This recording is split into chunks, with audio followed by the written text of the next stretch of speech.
Utah, give me 2. What's up, America, the world? Are you in Guam right now? Wherever you are, if you are watching this or hearing it after the fact, it is the Palazzo Podcast, 2Ls2Zs. Utah, Prospects, give me 2. Power, half hour. I'm Michael Govier. I'm your host, along with my co-host, my venerable prospect guru, the one and only, Big Gentle Ben the Chase is in the house. He's ready to rock. Man, we got a lot to talk about. We took last week off, and it was right when Matt Mervis got the call, and Brandon Pfaadt made his debut, which has not gone so well so far. We'll talk about that. And now we got Eury Perez is the big news yesterday. That got everybody fired up. So much more going on here. So I'm so excited to do this show today. And, I put out a piece earlier on how this, on Rotoballer, and how this could be the year of the rookie pitcher as far as fantasy is concerned. Because, we've got some extremely talented pitchers who have already come up and shown fairly well. And we still have Andrew Painter, who is working his way back and very well could end up on a Phillies team that's competing. We have Ricky Tiedemann, who was recently shut down, but in spring training, he looked like he was going to maybe make the Blue Jays starting rotation. You've got Kyle Harrison, who's suddenly figured out a little bit of stuff down in Double-A for the Giants, and Lord knows they would gladly take a lefty that can produce the way he can. You've got basically the top pitching prospects beyond Eury and Grayson are still down there, and they're mostly close. Gavin Williams is another one. If Cleveland had a spot, Gavin Williams would be up right now because he's pitching that well. Mm-hmm. This could be a really big year in a redraft league to own rookie pitchers, which is something you usually don't want to have in a redraft. But there's such quality guys coming up. You've seen it in the fab bidding. The folks are going absolutely ballistic for guys like Mason Miller and Bryce Miller, and all these guys, just because there's that chance. And part of it is last year you saw Spencer Strider do what he did. That is not typical. That was a unicorn. And that's the big deal, is you got people who normally don't spend like that, thinking, well, crap, maybe that's what we're going to get again, and so let's go out and bid big, hoping for a Strider. Well, yeah, good luck with that. But, yeah, that's what I learned that a lot at the NFBC main event. By the way, Ben, I know we're live, so I feel bad saying this, but I want you to double check your settings because your mic doesn't sound the same for some reason. I hear you, but it just doesn't sound like you usually sound. So if you check your settings on StreamYard, make sure the right mic is connected. Once in a while, StreamYard here, folks. I know we're live, so this is just how it goes. This is how the sauce is made. Sometimes the settings just get reset, and you're like, wait a minute, that's not the mic I usually use. So I just want you to double check to make sure, Ben. But yeah, Spencer Strider was a special moment in time, and I learned that when I went to do the live draft of the NFBC main event.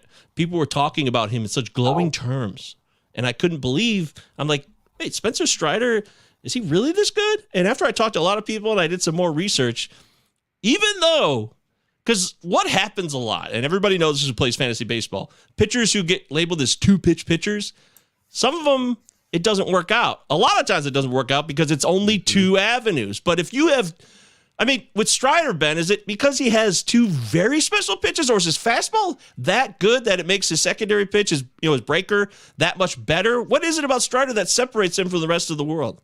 Okay, so I did apparently have my other mic. Yeah, there we go. Much better. There we go. All right. Yeah, I knew it. I did some reconfiguring on my desk and plugged in the cameras that I have. I don't use all of them for this show, obviously, but I have multiple cameras attached to my system for my kids doing their stuff. And frankly, apparently one of them has enough of a microphone connected in to where that got reset as my default. Oh, well. Okay, that's why I'm here. The trained ear. I knew it. I'm here to help you. I wish I heard it before we went live, but hey, people know that we're more human now. Yeah.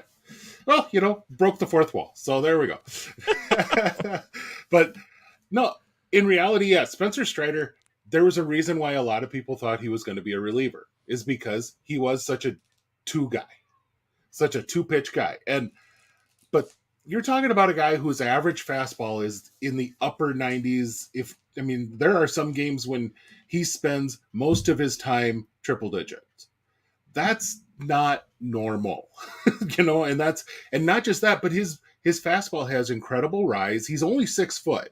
And that's one thing people don't get is if you're a 6'4" guy throwing 100-mile-an-hour fastball, there's some natural arch that folks are used to. When you're 6 foot and that thing is 100 and it's coming in at your chest, you have to put in a particular amount of rise in order to be able to get that ball to come in at that level, which gives it a very, very different look. And then he's got that, I guess for the Braves organization, it kind of started back with Luke Jackson, brought out this like bowling ball hard slider, and he taught it to Strider. Strider does it a little bit different, and now he's teaching it, the organization is teaching it to some of their other top prospects too, and we may get into one here as we go along, but that's for Strider, that's a big reason why he is so dominant.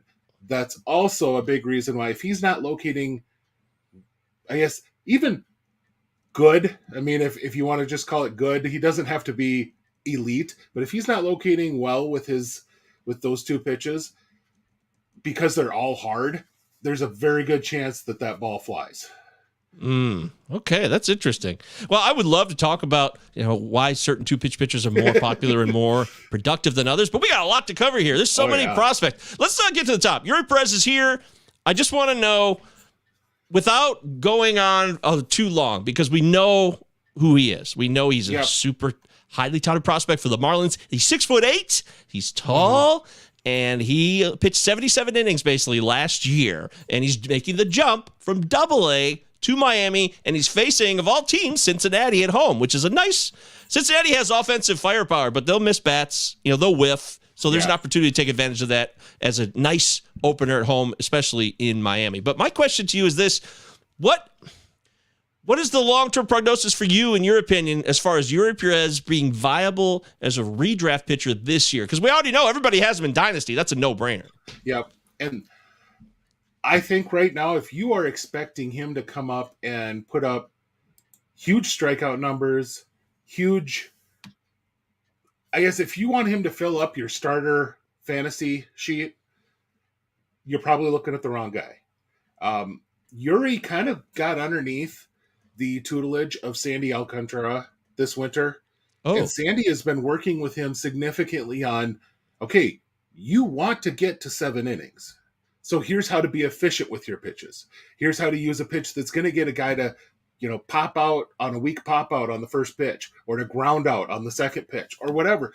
You don't have to strike out 10 a game in order to be a dominant pitcher. You can get through, and Sandy knows he threw more innings last year than we've seen in almost a decade, so if he can go along on that route, Eury's got the ability, and especially add in the 6'8". I mean, that height allows him to get some different angles on his ball. He can create a lot of weak contact, especially on guys that haven't seen him before. But what about what you've said, Ben, about taller pitchers? Because I've always that's burned in my brain. We first had the discussion, I believe, about, I think it was Rutledge we were talking about, of the Nats a couple years ago. Well could have been, yeah. Yeah, and you made the point about, taller pitchers could be more prone to a lack of consistency with their mechanics. But it seems, what I will say is it's similar to, we've talked at length also about taller hitters and how, the long levers make it tough to sink and all that. But just like an Aaron Judge, when you get it synced up, it's almost always elite. If it's not synced up, it's Steven Moya, so that's, but just like that with pitchers, there are pitchers that once they've got it synced up and they repeat that motion every time, they do. And once they've got it and they've got it in muscle memory, they can get it. But if you have to do alterations to that delivery, you've got some problems, and it's going to take a longer while for that to sink and to, be something that's done naturally. Perez is a guy who came in with almost a perfect delivery. And that is what is going to be huge, because he is, like I said, he's so tall. I believe he was either the youngest or almost the youngest guy in Double-A to start this year, and it was his second year in Double-A. He was the youngest guy last year.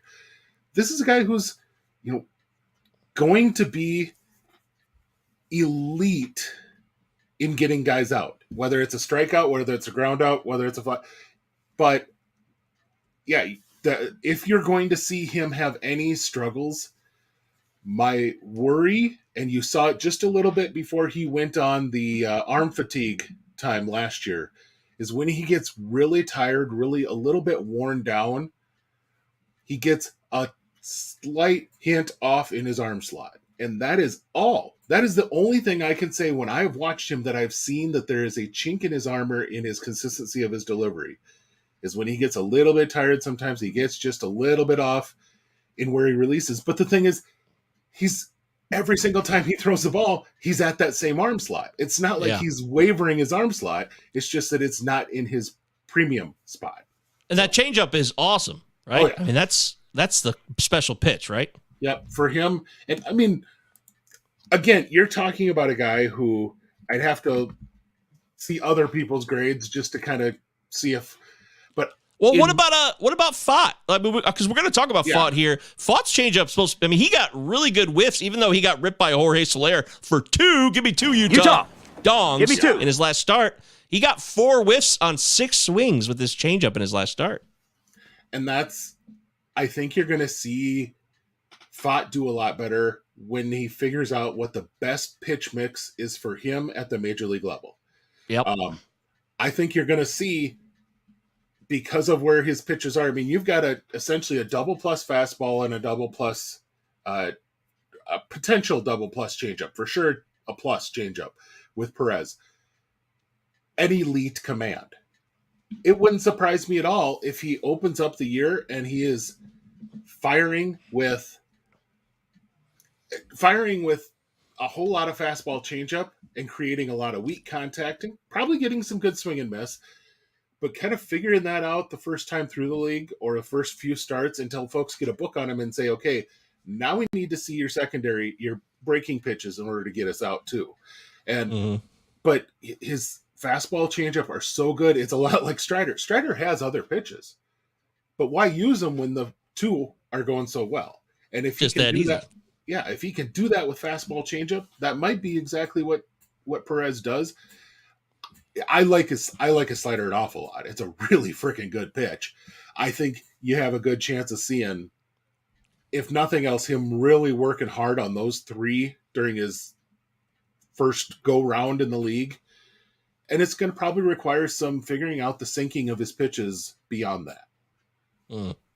Okay. Well, I love it. I love what we're hearing here. Also, does that mean that you, in redraft, would trade for Brandon Pfaadt right now?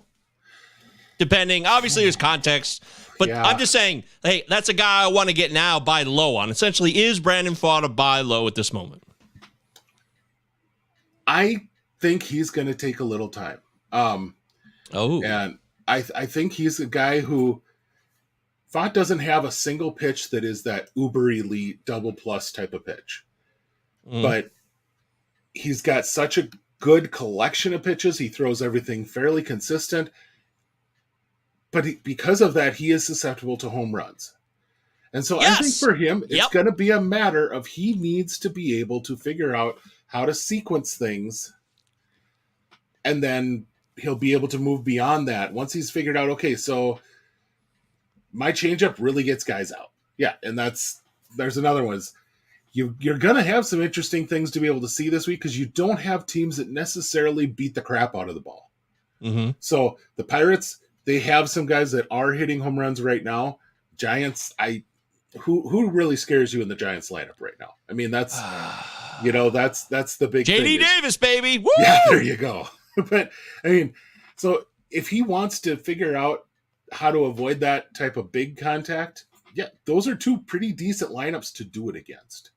But I think he's going to, I would watch him this week. I would not be going after him yet. I would see what the progress looks like this week because you have 2 lineups like that and see what he does. Damn straight. Listen, I wrote about this yesterday on the Palazzo Patreon. Starts with $3. I did a quick Eury Perez. Hey, he's here. I wanted to jump in and give something to you because you guys are so wonderful. The patrons we do have. Thank you so much. I love you so much. But I also compared Perez's minor league stats to Pfaadt's, because we've seen Pfaadt come up and people are like, oh, God, Pfaadt was more hyped than any pitcher, and he has struggled since he's come up in 2 starts, folks. 2. Utah. Chill out. Give me 2. But they're different human beings, okay? They're different profiles entirely.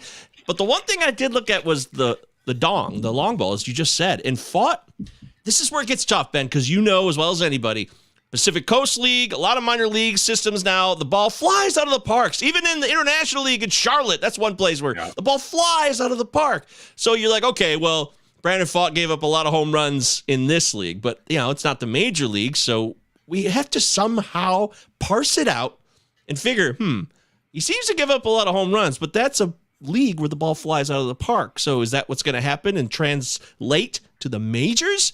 And it's early, but maybe his fastball is hittable, a lot more hittable than we thought. And as you said, the pitch mix with Pfaadt is not there where he can set hitters up. And he doesn't have a veteran savvy yet. He's a rookie, so he doesn't know how to set hitters up and then shut them down without pitches and things like that. And that's, you're talking about a guy who's got 4 pitches that could be considered plus or near plus. Mm-hmm. So it's just really a matter of how do you set that? How do you get that going? But his fastball is barely plus. And that's, you're not talking about, like, Perez has an elite fastball that could generate a ton of ground balls. Pfaadt's is a good fastball in velocity, what you would want velocity-wise, but there's not a whole lot of wiggle to it. It's not like a, holy crap, this thing is coming at like a bowling ball and I'm never going to be able to elevate it.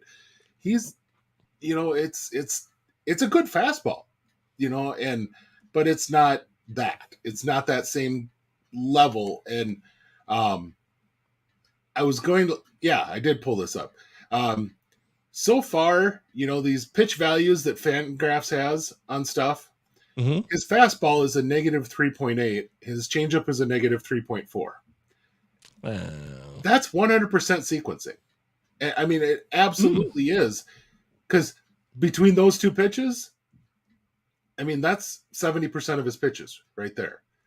He's thrown almost 60% fastballs. And I'm sorry, for him to be at his most effective, he cannot be a 60% fastball pitcher. That's not where he's going to be great.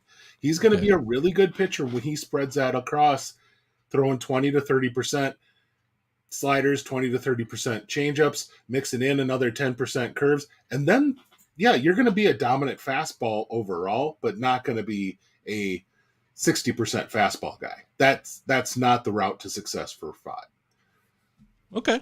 That's fair. That's totally fair. It's good stuff. Guys, you guys are killing it in live chat. I got to give you guys some more credit. I'm showing the pitch values that Ben was just talking about on Fangraphs. You guys can look at that further. Let's go back in time real quick. We've got, what about Tommy Henry? I don't know what you mean there, Anthony. Like, what about him? We've already clarified this. He's a swingman guy. He'll hang around. He's nothing special, right? And do I think he's going to stay in the majors longer than Pfaadt? Very possibly. Simply because he could be moved into, like you said, a long man role.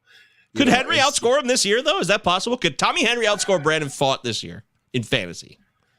My only way that would happen is if Pfaadt ends up having continues to have issues with the long ball and is sent back down to AAA for a lot of the rest of the year to work on a particular sequencing thing or whatever, to work on something to where he's not back up until late August. Then maybe, because Henry's going to probably be up for good now. But it's the role that Henry's going to be in is likely to be that 5th starter / long reliever.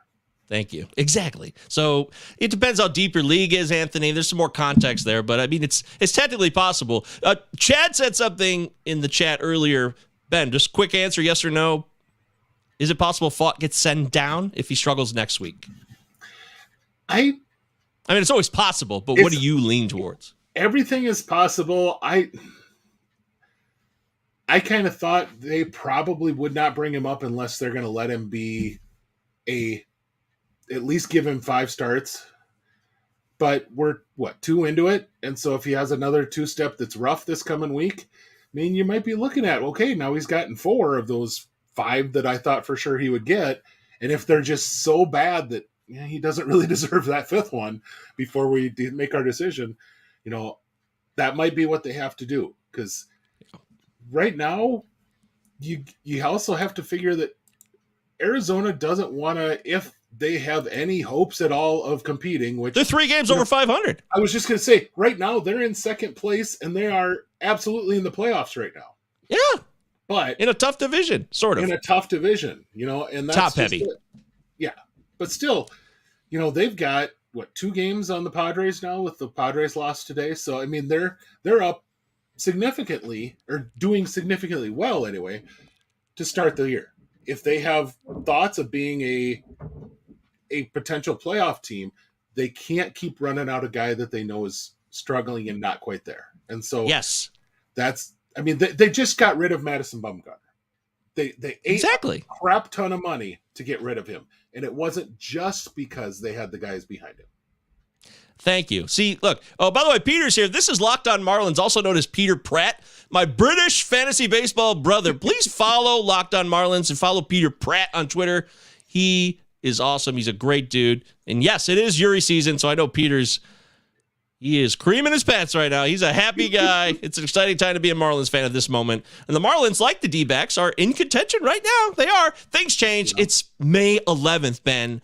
But you also have to think about what the context of the leaders of the team are. Torey Lovullo, manager of the Diamondbacks. He's been there a while. He's kind of on a hot seat, really, I would think, even though they're young, but he's been there a minute. And so you have to think about the organizational structure of the front office and the manager. Are they more inclined to rush things because they're going to get desperate? That always matters. So dive into the local beat writers, which is always the best way to do it. Hey, what's going on locally with the team? Is the pressure mounting? Like, you could throw on these days, Ben. Think about when we were younger. When we were kids in the 90s, we only got to listen to the local sports radio, essentially. Now, you could listen to any market's local sports radio station in the country on the internet anytime. So it's hard to do. It's not like I can, all right, today I'm going to listen to New York, Atlanta, Detroit, LA. I can't do it all in one day. I get that. But you do have those opportunities. Yeah. And I mean, how many people heard that Chicago White Sox fans rant? Yes, exactly. I mean, that's been like a huge thing that everyone has heard. That was on local radio. That wasn't like he called into a Baseball Tonight podcast show or something that's on ESPN. No, he called into the local sports talk, and it's everywhere. So yeah, I put it in my article. I had to. I was really representative of how pissed Sox fans were. But yet, I also said they weren't as bad as they were playing, and they've played a little better recently. I know Lance Lynn got torched last night, but we got so much more to cover here. We got to move. Ben, let's talk about some of these fellers here. Matt Mervis got called up. We weren't here last week for that. He actually got called up the next day when we would have done the show. It's an exciting time. Matt Mervis is here. Yay, woohoo! What do you want to add about Matt Mervis? I mean, you're seeing right off the bat some of the issues that any hitter is going to have with the adjustment to major league pitching. Excuse me. We heard in our conversation with Justin Henry last year, Justin Henry Malloy was telling us how, talking to his buddies that are up in the majors, they're talking about how they haven't seen a middle pitch in weeks. And he was making the comment that it was so rare for him to see a pitch in the good hitting zone just at AA, but that move up to, that pitch, that straight pitch, middle doesn't exist. And not saying that that's all Mervis has feasted on, but he's definitely, that's something that you make a mistake to him, he can punish it. And he showed in his first game, he got an RBI. He's got a strong overall swing. I think he's going to be okay, but it might take him a few bits to just kind of get used to, hey, not every bullpen in AAA pumps out 4 guys throwing 98. But every major league team has that, which is, that's a huge adjustment. Oh, you're right. Absolutely right about that. If you thought Mervis is going to come up, be your savior in redraft, and if you're in a 15-team league and you're in a hunt, if you're in a 12-team league, Mervis could be droppable, for real. I really mean that. It could end up going that way.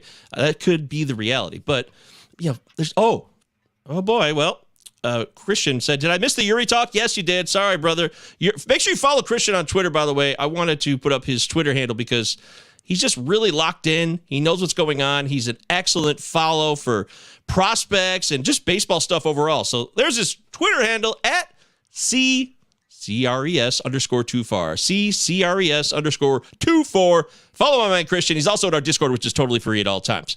But Ben, people want to start to talk about CES. Will CES get the roster spot? Because looks like TJ Fradel is headed to the IL for the Reds. Now, there's a bunch of Reds you could throw in the mix here. I mean, regardless of who plays where. Matt McLain, Christian Encarnacion Strand. These are two guys that are playing really well. And they both had, monster games recently in one night for the Louisville Bats last week or so, about 10 days ago. Yeah. What do you think? What do you think here? Assess the possible Reds, even if it doesn't happen right now, but current Reds prospects that are on the brink. For me, watching Matt McLain this year has been an absolute revelation for him. He was a guy who he tried too hard to get into power last year, and it really, really hurt his contact. But boy, he has really evened out his consistency of his swing. He was so often, he was kind of getting back, and when he started looking fastball, he would arch that swing to, I need to power the crap out of this thing. And he's not got that level of power. But he did a really nice job this year now, attacking the ball more consistently through the zone. And he's got enough power that when he gets that and gets it right, the ball jumps. And so he's going to drive a lot of things more into the gap. He's got easy plus speed, if not a little, bordering on plus speed. And you're talking a guy who down the road can be, I would say, probably a 15 home run guy and a 30 steal guy, but he's going to hit for decent average with a consistent swing. Whereas last year you were a little worried that you might be looking at a guy who hits 240 or 230. And I think at least you're going to probably be getting a 270 plus sort of guy who can get on base. Really what you used to really like having in the two hole of a lineup, a Ray Durham type of guy, someone like that who just got on base, had just enough power, could really run the bases. That's who McLain really is. Now, Encarnacion Strand just came back recently from injury, but he's showing right off the bat the power is legit. It's a holy power. But he's also got some pretty big holes in his swing. And that's going to be, when you get to the majors, that's going to be exploited like nobody else. Cue the Aristides Aquino bit. Yeah. And that's just it, is he absolutely could come up and crush baseballs for a month. But then what? And that's going to be the big thing for him, is how does he take that next step? And that's going to be another big factor for the Reds. It's just what Christian was saying, is that positional flexibility. If they're losing Friedel and, they've got Nick Senzel up and he's playing okay. They've got, some of these other guys that are filling into spots. They just might need someone who can play a little second, a little short, a little third, and some outfield too. And that's absolutely McLain, not Encarnacion Strand. Yep. Anthony says, McLain not coming up because of Super 2, more like Stupid 2. That's a good one. I can't believe I've never used that before, Anthony. I'm going to let you trademark that and copyright it. Also, Donovan says, Eury in luck. Well, you guys are really on fire with the wordplay today. You can catch it in podcast form or on YouTube after the show. That's right, Donovan. You read my mind. This show is always available literally any moment in any part of the world, I would think, unless you don't have American YouTube. Apparently, there's different country YouTubes, by the way, because when I go to Canada and stay with Leanne, I'm on Canadian YouTube, and it is different. It's weird. It's just a little subtleties, but that doesn't matter. Going back to, I could talk about the Reds all day because I think the Reds have a lot of fun players. The Reds to me are like Spencer Steer's heating up right now. He's starting to crank more dongs, and there's going to be a lot more home runs coming from that team. But I see the Reds as kind of like a D-backs. There's a lot of young talent that they're behind. They're not where the D-backs are, but they could head that way. Let's cut it to some other players, though, that we wanted to discuss. What else? How about Mr. Schmidt, Casey Schmidt? Luis Ortiz made his debut this week for the season. What about some other players we wanted to mention? Well, Casey Schmidt, in all seriousness, for fantasy this year, stay away. I really like him. I mean, defensively, he is going to be a huge upgrade for them, no matter if he's playing short or third. He's an elite defender. But he's had some difficulty adjusting once he's gotten up to the upper levels, but the defense is so stinking good that he's able to move up and keep moving up. And I would just kind of hold off on making him a fantasy focus right now, because he's an excellent overall ball player. I just don't know that he's going to be helping your fantasy team that much this year. Casey Schmidt, not exciting for Mr. Benjamin Chase. Yeah. Christian's just saying Dalton rushing, exclamation point. I don't know if this means something's happening or he just loves him, but he is. I mean, Dalton has just been amazing this year. I think he's walking at like a 30% rate. Granted, he's also striking out at about the exact same rate. But I mean, when you're walking that darn much, and when he does actually swing at a pitch, he's beating the crap out of it. So, you have offensively, he's really, really, really fun. I don't know where he fits defensively long term, though. So, he's 6'1", 220, 22 years old, still at high A right now. So, obviously, he's got some work to do. But you're right, he is 23.5% walk rate in 119 plate appearances so far. That's pretty good. That's 28 walks to 29 Ks. You love to see a ratio like that, don't you? Yeah, and that's just it. I mean, it's not absurd Ks, but it's been pretty much even all year. He's walking a ton, but it seems like he gets a walk, he gets a strikeout. It's been kind of his modus operandi this year. But yeah, so. Oh, man, that's exciting. Okay, so Casey Schmidt's a no-go for you this year. I love hearing bottom lines like that. I love Luis Ortiz. I think he's incredible. I think he's better than Roansy Contreras, actually. That's my opinion. What do you think about Luis Ortiz? Obviously, he's talented, but how does he fit in? I mean, in raw stuff, he might be the best. I mean, you could make an argument with him and Keller, the way that Keller is now using his stuff, as to who has the better stuff between him and Keller. But I think Ortiz has the better raw stuff. I couldn't believe he only had one strikeout in his start against the Rockies. I couldn't believe that. I don't know how that happens. I mean, it was his first start of the year in the bigs. He was called up last year. He had a cup of coffee, so he wasn't totally paranoid or terrified, I would think. But the Rockies did not miss bats, which I'm surprised they didn't miss the ball that much. One thing to note, one of Christian's, I guess, employers, if you want to call it that, is Just Baseball. Their podcast, the Call-Up, was one of the hosts is actually the Indianapolis broadcaster.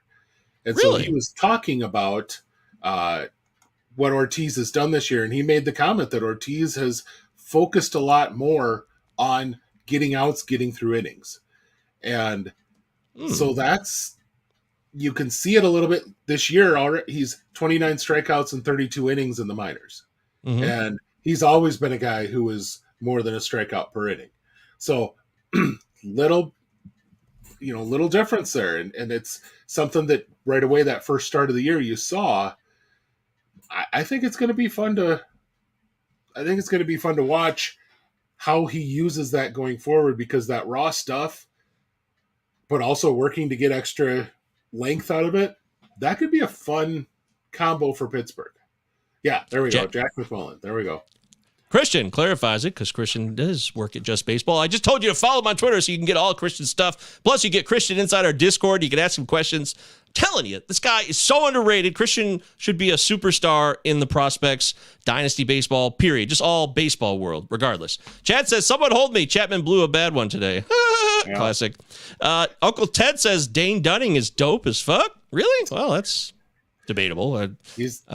He's been better or solid since he moved into the rotation. I've had to start him more than once, and I haven't been hurt by it, so I'll take that. Uncle Ted also says JP France is a must-add in all caps. I love that. I love the intensity there. And happy El Presidente Day tomorrow in Miami, wearing the teals. Ooh, what is El Presidente? You guys are crushing it with the wordplay today. Where did this come from? I knew you guys were talented, but everybody in the live chat should have their own article now, obviously.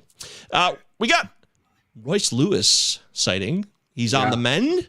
He's going to now. Okay, this really bummed me out. Really made me sad that Jose Miranda got sat down. Yeah. I understand why Jose Miranda was sent down by the Twins here, but now Royce Lewis exclusively focusing on short and third, right? No outfield this time. Right now, yep. So and it looks like he's going to be ready to go at the end of the month, but the latest, right? That's kind of what the idea is. I mean, they officially started his rehab clock, so. If he's not ready, I mean, we saw this with Kirilloff. Kirilloff needed about another week after his rehab clock was done, and he's hit tremendously well since he came back up. Mm-hmm. But I'm surprised. I'm impressed, but I'm surprised. But well, not a lot of power yet. But hey, he's making contact. He's getting on base. The Twins need some of that. So they do. But Royce Lewis is really going to be very interesting to watch because if he's got the speed back to his game, that's an element that right now, I know we talked about it earlier that or I think it might have been actually on the Discord that we were talking about how the Twins weren't using a lot of stolen bases just because that wasn't in their, they had the numbers that said that still, even with the changes, that wasn't a good strategy. Yeah. Except that ever since they made that comment, they've been stealing more. Buxton went from 0 steals to now he has a couple of them, and they're pushing the envelope a little bit with everybody in the lineup. Bringing Lewis's top level speed in there would be very, very interesting to see how that works with that offense. Because for all I liked about Jose Miranda, and especially his cousin, but for all I liked about him, there's a lot of that player on the Twins roster right now, as far as a hitter is concerned. Same thing when they sent down Trevor Larnach, when they sent down Matt Wallner. Boy, it disappointed me. I like those guys, but they've got a lot of that hitter in the lineup right now. Yeah. You know what, Ben? I want to say this. That reminds me that there seems to be several gluts on several teams. It's really weird. The Twins are an example. So the Twins are just loaded with positional players now. I mean, Eduardo Julian now is a complete afterthought. It's like he's way down now, and that sucks. And he had a great offseason, and he's going to be a good player. But you think about the Twins. You think about the Orioles. They got 1 billion outfielders. They need to. Mm-hmm. They're not going to be able to use all these guys. You want to have as much depth as you can. I understand. Then you got St. Louis with their crunch. There's a lot of weird gluts here, and I would like to see some trades here before the trade deadline. It seems like there's some teams that could benefit one another, but it's so competitive in baseball these days, outside of Oakland, I would say, that I think it's tougher for these teams to make these moves because it does seem like there's a chance more than ever because of the playoff structure now. It's easier to get in. It is, and with the additional coverage we have, this has come up, I believe, Ken Rosenthal was on a podcast I was listening to, and he made a comment that, boy, you've actually heard this from people in the game, that the constant coverage that's out there makes them a little more hesitant to take that risky move. Wow. And I mean, think about it. We've talked about Encarnacion, Strand, and Steer. They were both part of a deal that also sent a pretty solid pitching prospect to the Reds for Tyler Mahle, who this week was announced he's going under the knife. Now, if you're the Twins and you're trying to get to the playoffs, you make that trade every day, and especially with the depth they have in corner infield type prospects, you make that trade every day. But looking at the total overall trade right now, it doesn't look very good for the Twins. It looks like they went out and they took a risky move, and it could come back and bite them in the butt long term. People are afraid to make those kind of moves. Now, the Twins have a really good setup there where I think their owner loves the way that they have Falvey and Levine set up. I don't see that as really a risky move for them because they've got job security. But think about the Cardinals right now. All the heat they have, would you really want to take someone from that outfield mix and make a trade to improve your rotation? Because that rotation needs help, big time help. But can you really make a risky move by going out and getting somebody who, because right now, anyone who's an established starter is not moving. So you're going out and you're going after a risky guy.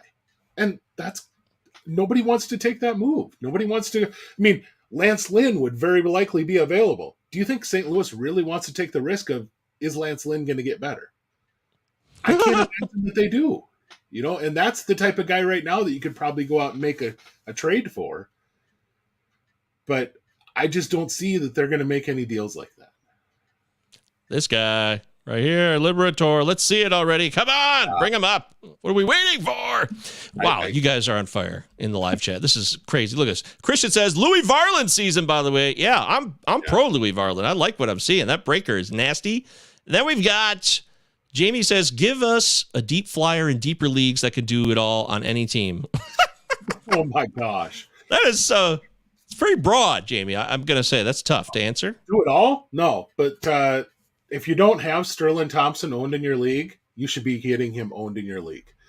He's Rockies player. I don't honestly know where he's going to play defensively, but he's not going to be a bad defender. And right now he's leading in the minor leagues in batting average. Very, very good bat-to-ball skills. And Sterling Thompson? Sterling. Oh, okay. Yeah, Lin, yep. Oh, wow. And he is, I think there are batting titles in his future. Playing, if he gets all the way up and he's playing in Colorado, he is going to... Coors. Yeah. He's going to be a guy... you've seen guys like Morneau and Kadire and these type of guys go to Colorado and win batting titles. DJ LeMahieu, that's a very similar profile to what DJ LeMahieu does well is what Sterling Thompson does well. And so if you want it, he's a little bit of a deeper cut right now, but that's one you want. High A, 21 years old, 6'4", 200 pounds. Right now at High A and 78 plate appearances. He's got 3 dongs, 5 steals, and a 7% K rate. Wow. That's unusual. Bat to ball is absolutely incredible with him. He's fun to watch. Yeah, 463. I know it's only 78 plate appearances, but he's hitting 463 with a 233 WRC plus. That's Sterling Thompson. That's a new name. I'm going to write that down. That's why this show rules, folks. You're not going to hear about Sterling Thompson elsewhere.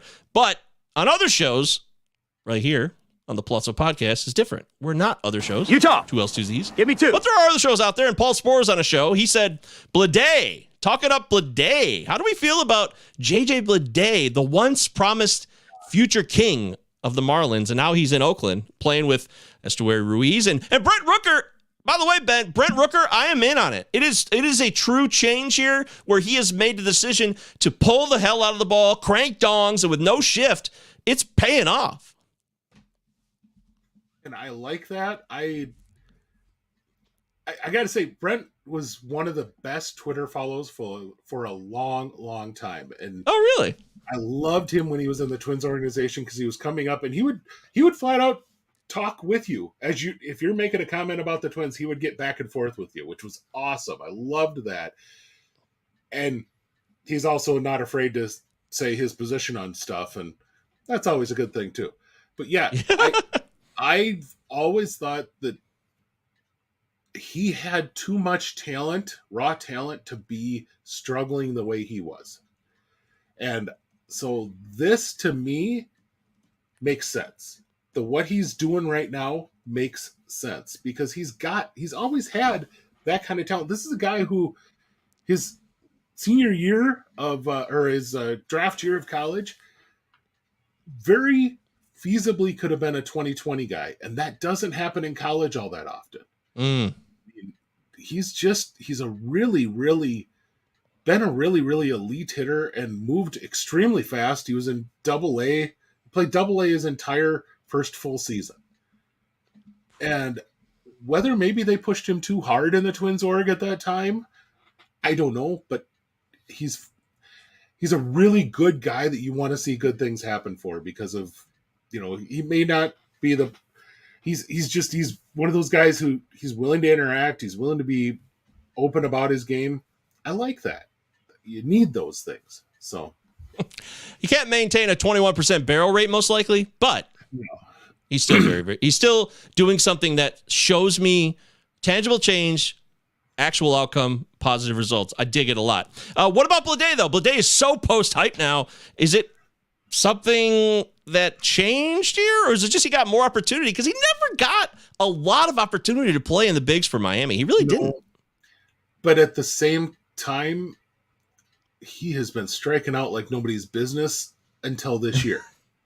And now I wish I could tell you. I have not. I'll be honest. I've not put a ton of eyes on him this year to see it, but just in the minor leagues, he had a 20-15 walk to strikeout. He was walking more than he was striking out.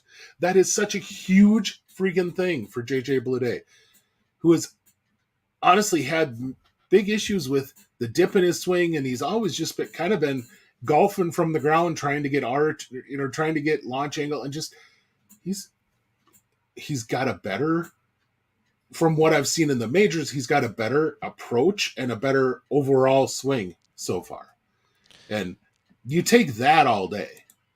I don't know if I'm buying him keeping that up all year, but he's doing it right now. And if you want to ride a heater, that's a good heater to ride right now, because he's making changes that if he sticks with them, the raw talent is there to where he could be a huge power boon for you. Yeah, that's a real change in the minor leagues at AAA this year, and now he's showing it in the bigs. Stay tuned, see how it goes, because teams will adjust, but he's definitely probably worth picking up, at least in 14-teamers and deeper. Definitely a guy worth adding. Unfortunately, now he's only outfield eligible in most leagues. He used to be, once upon a time, was a shortstop, right? So now he's just outfield eligible, which is unfortunate. But, yeah, you can't win them all. Wow, so many more comments. You guys crushed it here. What about this? Let's talk about more prospects. Ben Brown is gross. Ronan Kopp will be the next best Dodgers prospect arm. Emerson Hancock of the Mariners is back. All three of those guys? Any of those jump out to you? Kopp, Brown, or Hancock? Brown has moved up to AAA, and I'd have to take a look at it, but his first start was not indicative that he was completely a mirage of the Southern League. That the Southern League is using that tacky ball, and so it gives the pitchers a different grip, they can do more spin with it. Brown has now made 2 starts in AAA, and he's actually striking out more hitters than he was in AA. But what's big to note, the big thing that's always held back Ben Brown, I've always loved his raw stuff, but he's always had trouble locating the ball. And he was walking guys less than 8% of the time in AA to start this year.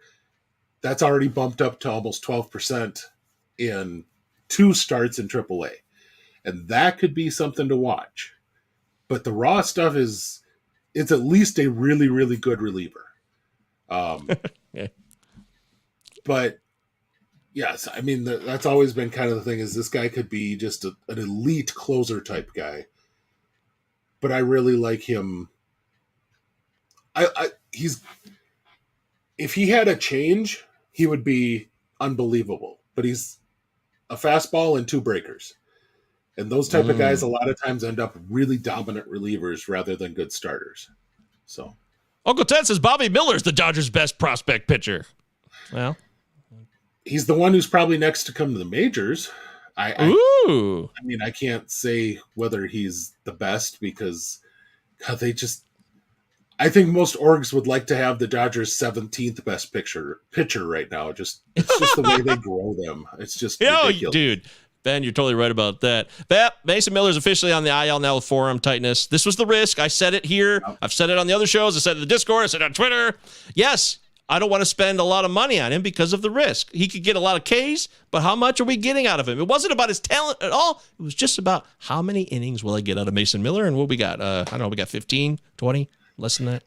But I mentioned this also in the Discord. How possible, or is this possibly a thing that you knew was coming?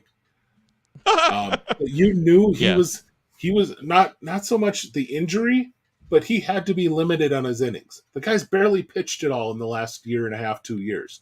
So at some point, he was likely going to get some breaks, going to skip some starts, things like that, to kind of manage his innings. Yeah. This very well, they could say, hey, you got just a little tinge, take some time. Ease off a bit. Take a few weeks, maybe take a month. We'll see you back, mid-June, and maybe he's firing some fastballs. He does it for 2 months, and they say, hey, you know what? You've done what you need to do. Our team is on pace to lose 120. How about you take the month of September off? And that's very likely what you were going to get out of Mason Miller this year. And anyone who told you different was telling you shit. So yeah, they had no idea. They did not know. I didn't know he would get hurt, but I just knew that we're going to have less innings than projected, most likely. It's just something we know. You watch this game for a long time, you figure it out. It's not, and I'm not special. Everybody could figure that out. Ben knew it. Everybody paying attention to Oakland probably knew that. What about this, though? Evan Carter, according to Uncle Ted, is coming soon for the Rangers, and he is a stud. Well, the last part of that is absolutely true. I'm getting on board. I won't say I'm fully on board, but I'm getting on board with Evan Carter as a top 10 prospect in the game. He is elite. And it's just funny because when his name was called in 2020 out of high school in the draft, people thought Texas was freaking crazy. So he is a stud. But I mean, they really, if you look at Texas, they're going to have spots. I mean, but they've also had some positive results from guys like Ezekiel Duran coming up. And where does he play once Seager comes back? You know, it's another team with a lot of positional guys who could play several positions. Josh Smith, Ezekiel Duran. So that's another team. Yeah, and Carter is absolutely an outfielder, but is there going to be an outfield spot for him? Because I don't think you bring him up to DH. Ooh, and why not? Duran is he's a really good fielder. It doesn't make a lot of sense to bring up a guy who's a good outfield fielder just to have him swing the bat. Which he could do, but it's just you're those not things are connected. Those things are connected, right? Like you said this preseason that you were concerned about Gunnar Henderson's change of position, and it might impact his offense. And looks like it did. It has. And he's one he's always been a guy who beat the crap out of the ball into the ground, and he's doing a lot more of that this year. And so far, one of the downfalls of the shift no longer being there is that he's just pounding the ball into the ground and there's a guy right there to grab it. Whereas before, he would pound the ball into the ground and they'd be shifted and he'd be able to get the ball through when he pounded it into the ground, especially when he went to the right side. Yep. It's just not happening for him anymore. You know, because there's a defender right there. And so no matter where he hits it on the ground, it seems like there's a defender who can make that play. And that's just not going to work for him as far as the batting average is concerned. And he's working on his swing. That's it. He's had, it's been a week since I looked at this, but at the time he was on something like a 3.45 for the last 14 days, the last time I looked at it. So he's been making some strides. And I mean, 241 BABIP this year. That's a guy who's hitting the ball into the ground, and he's a lot better hitter than that. You know he gets that more into 300 range. That still doesn't bump him up a ton batting average wise, but he starts to look a lot better. Plus, he's got a 340. Who is he? Who is he?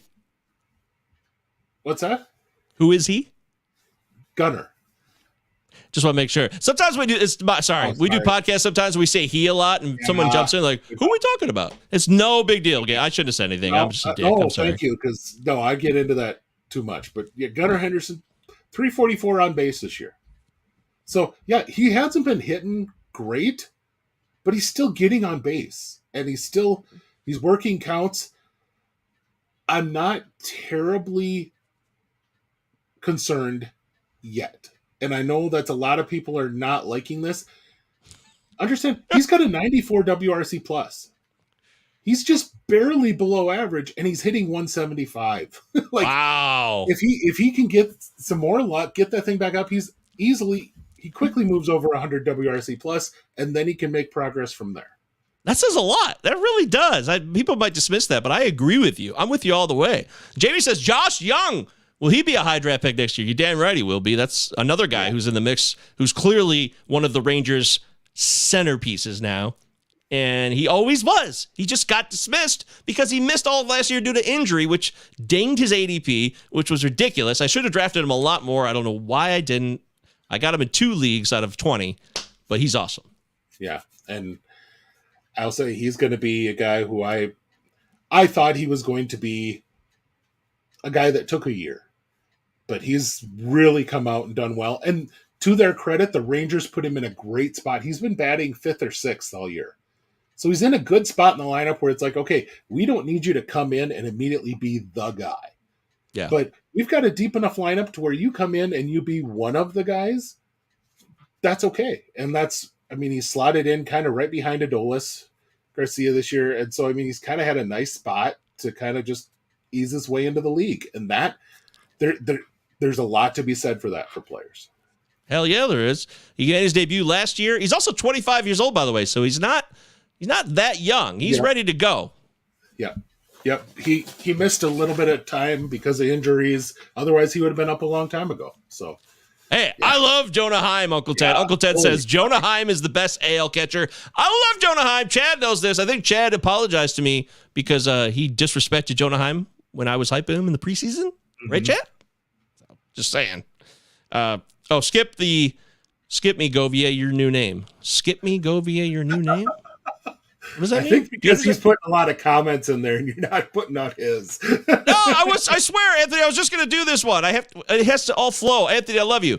Is Junior Caminero going to be next year's number 1 prospect? This is Anthony. Junior Caminero. Yeah, I don't think so. Junior's having a great year. The power is absolutely legit. I don't know where he plays, for one. The transition to third for him has not gone well so far. He looks ugly at third. Not commenting on the man's looks. Let's just be honest here. But his ability to play the field is just not great, and he's walking just over 5% of the time. And yeah, he's crushing baseballs, but he's doing that in A ball. What's it going to look like when he gets up to Double A? Like we said, there's that big jump at Double A, and then another great big jump when you get to the majors. Double A pitchers are going to eat up a guy that's not taking walks.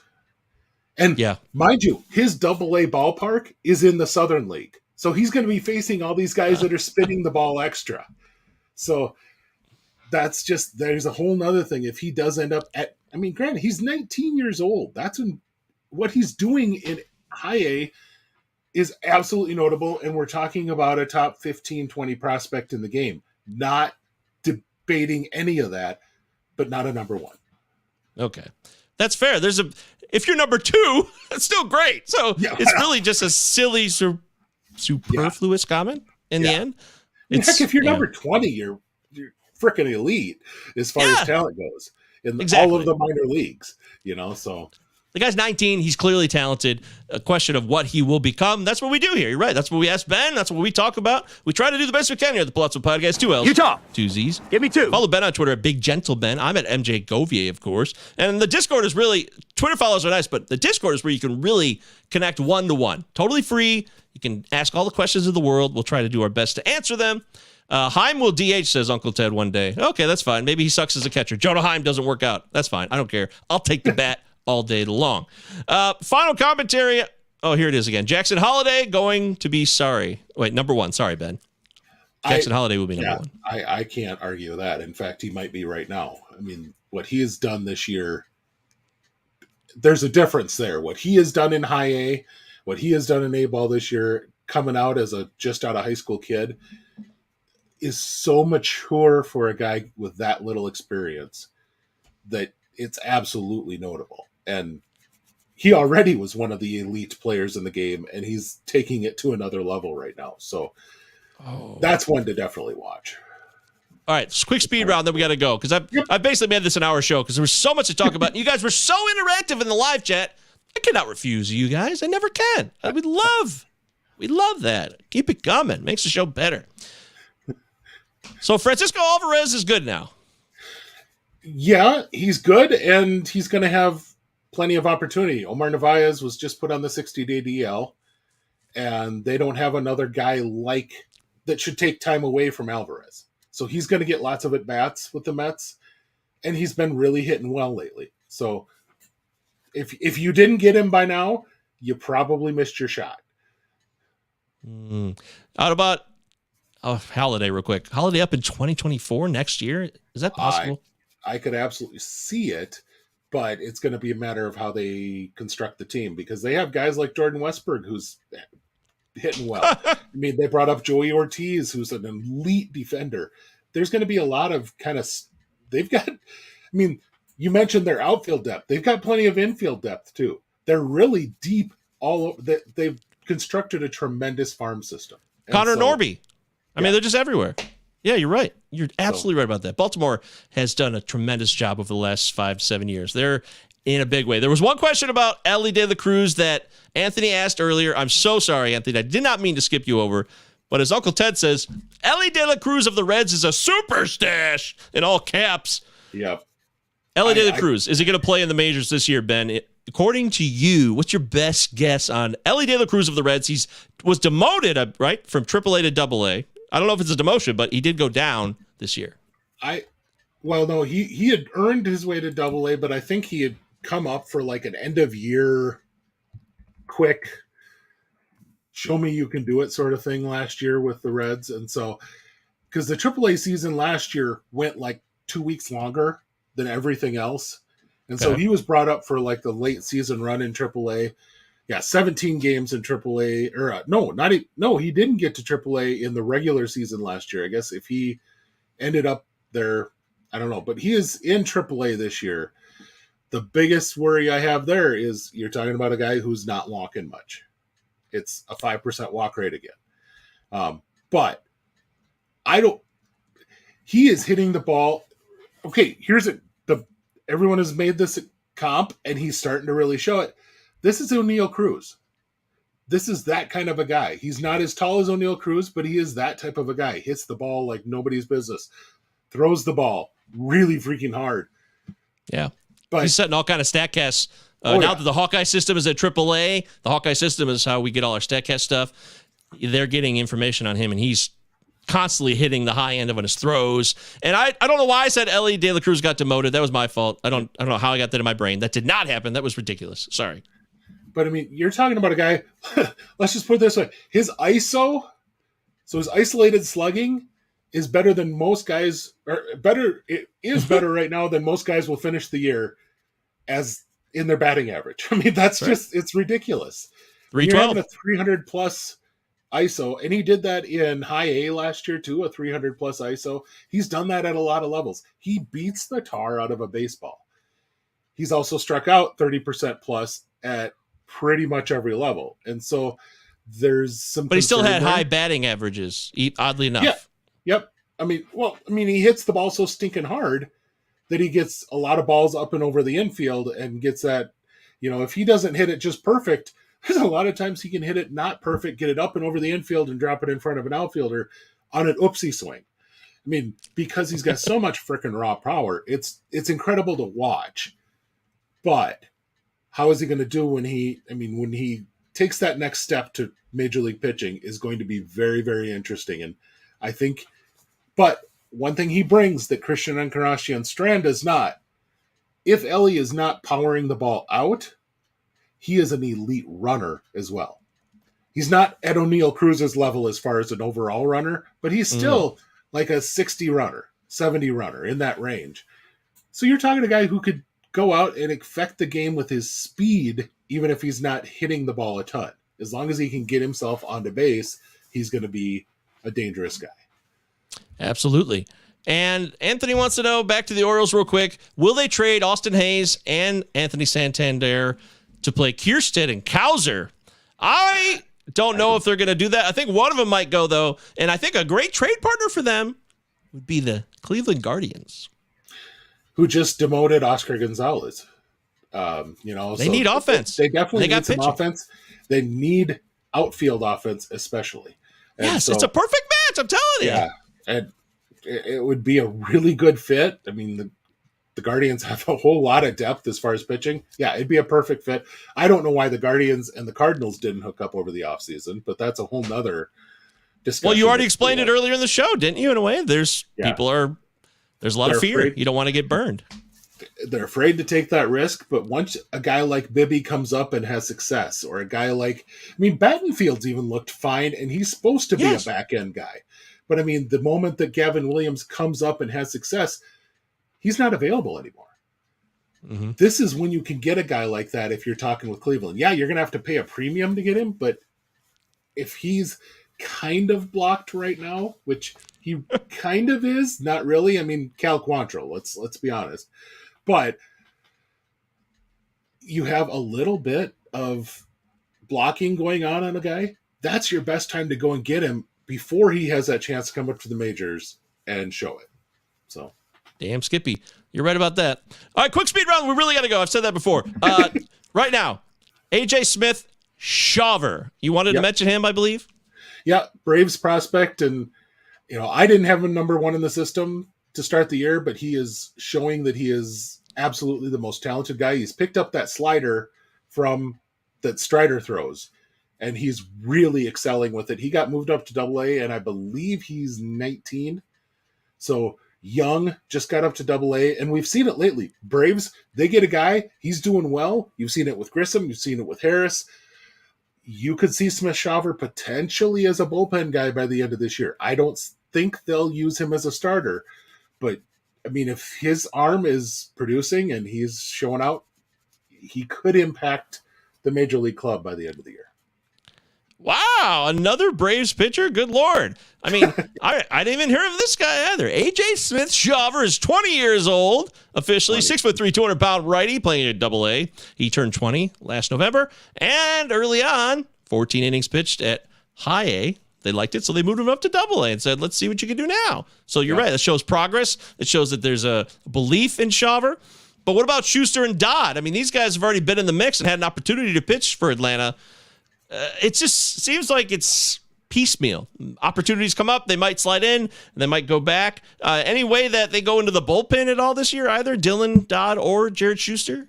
I don't see either one of them as bullpen guys. Similar, like I never saw Bryce Elder as that type of a guy. Now Bryce Elder has come up. He took his lumps a couple of times on call-ups last year, and now he's established that he's a guy. He's not going to really do a lot for us in fantasy because he doesn't get strikeouts.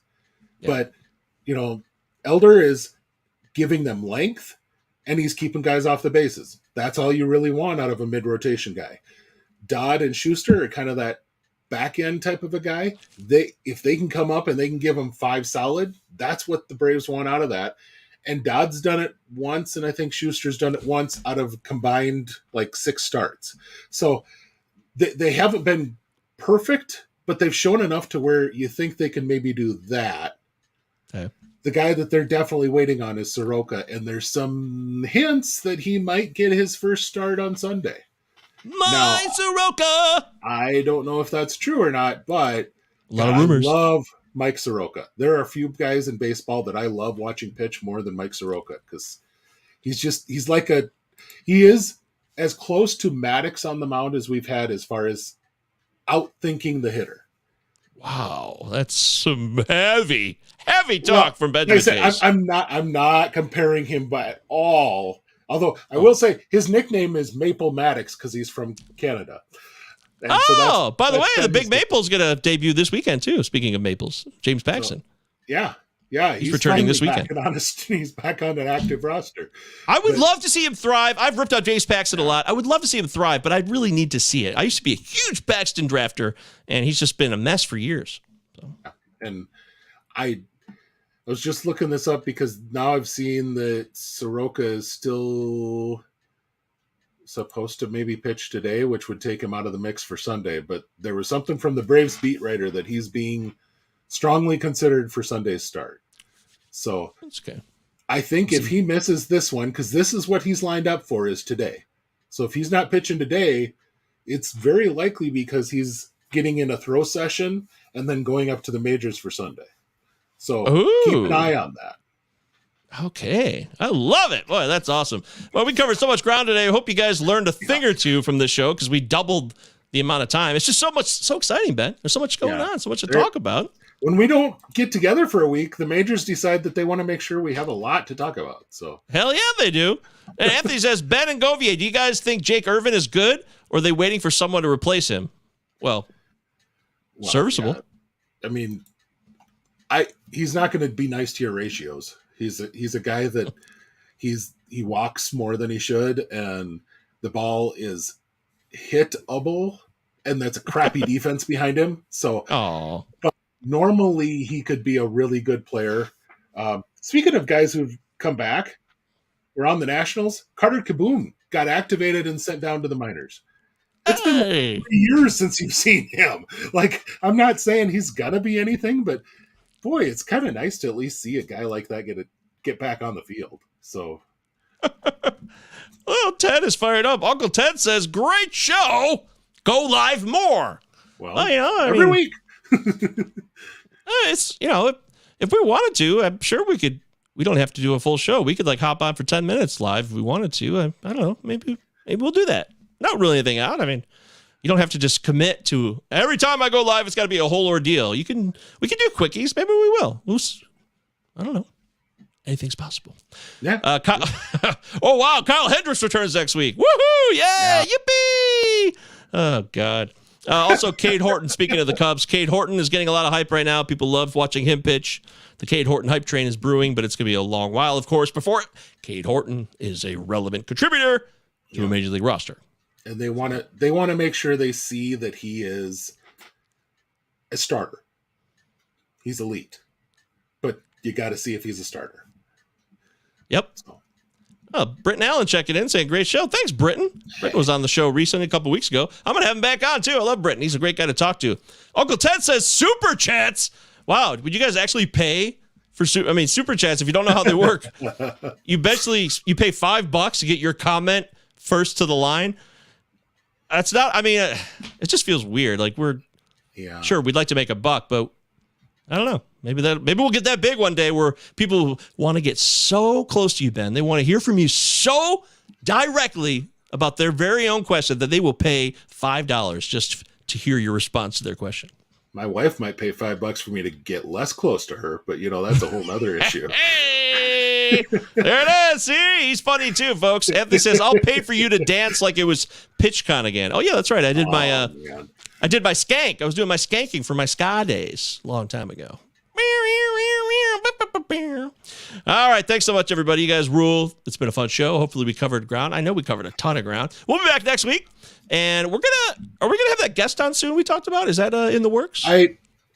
I have reached out. I haven't heard back, but I just reached out yesterday. So I just got to where I'm like 3/4 through the book, so I can be sure that if he were to say yes and I can be on next week, then I would have the book finished. But it took me a bit to, kids. You don't always get reading time when you got kids. So, I think it'd be a lot of fun to have him on and just talk about that. But the other one that I hope we can get is maybe we can start doing some draft talk with some of the better draft folks in the game. Well, but that's right. It's draft's coming up. Close.